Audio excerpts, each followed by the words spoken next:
Hello everyone, मैं हूं संजय। मेरे चैनल बुद्धि ज्ञान पर आपका स्वागत है।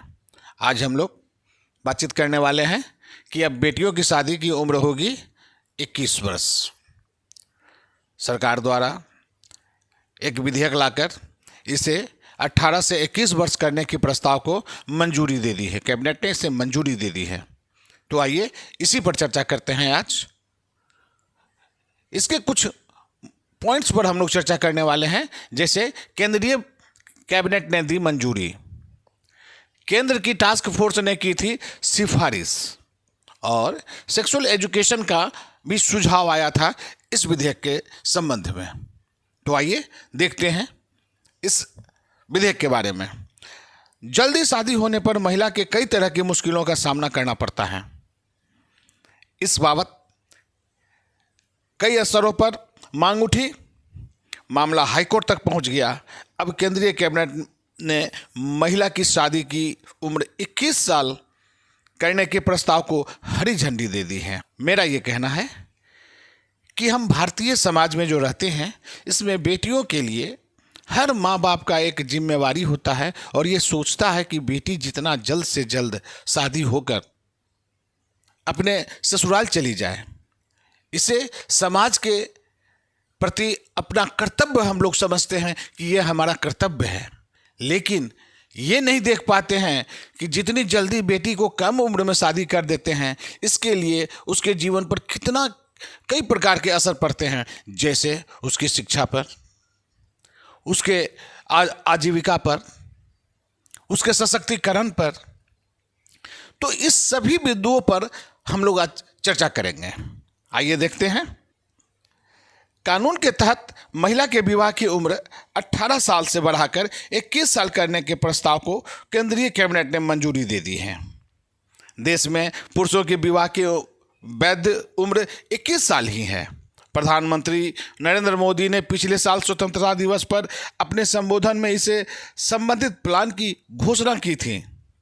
रिपोर्ट में बताया गया था कि कैबिनेट की मंजूरी मिलने के बाद सरकार बाल विवाह निषेध अधिनियम 2006 में संशोधन का कानून लाएगी, और इसके साथ ही स्पेशल मैरिज एक्ट और पर्सनल लॉ जैसे हिंदू मैरिज एक्ट 1955 को भी संशोधित करेगी। कम उम्र में शादी का असर ये होता है कि लड़कियों को उच्च शिक्षा प्राप्त करने का मौका नहीं मिल पाता है।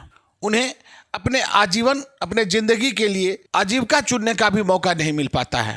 जल्द शादी हो जाने से जल्द मां बन जाती हैं, जिसके कारण शिशु मृत्यु दर, मातृ मृत्यु दर एवं महिला सशक्तिकरण पर बहुत बुरा असर पड़ता है। तो दोस्तों, जया जेटली की अध्यक्षता में बनी केंद्र की टास्क फोर्स द्वारा दिसंबर 2020 में नीति आयोग से की गई सिफारिश के बाद कैबिनेट ने इस पर मुहर लगा दी।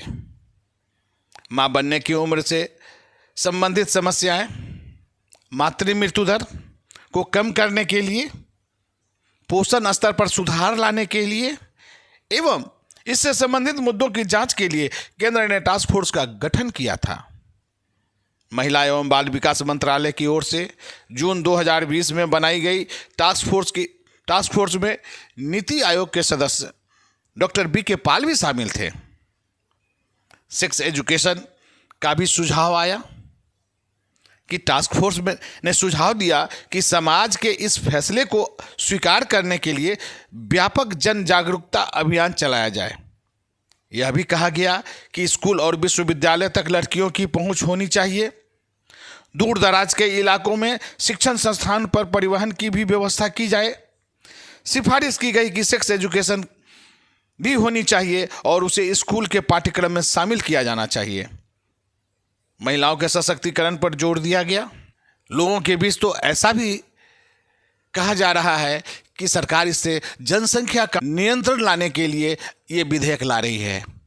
लेकिन मेरा तो कहना है कि अगर लड़कियों की शादी की उम्र 21 वर्ष कर दी जाए, लड़कियों की उम्र, शादी की उम्र बढ़ा दी जाए, तो एक मैच्योरिटी लेवल में उनकी सोचने की शक्ति, समाज में उनसे चलने की शक्ति, दुनिया में जीवन अपना आगे बढ़ाने की शक्ति में वृद्धि होगी। अगर लड़की की उम्र, शादी की उम्र बढ़ा दी जाती है तो इससे वो देर से मां बन पाएंगी, जिससे जनसंख्या में तो नियंत्रण होगा ही, लेकिन सबसे बड़ा उद्देश्य इसका यह है महिलाओं के सशक्तिकरण के बारे में। इससे सरकार की भी योजना है कि इससे महिला सशक्तिकरण ही इससे ज़्यादा सुदृढ़ हो पाएगी।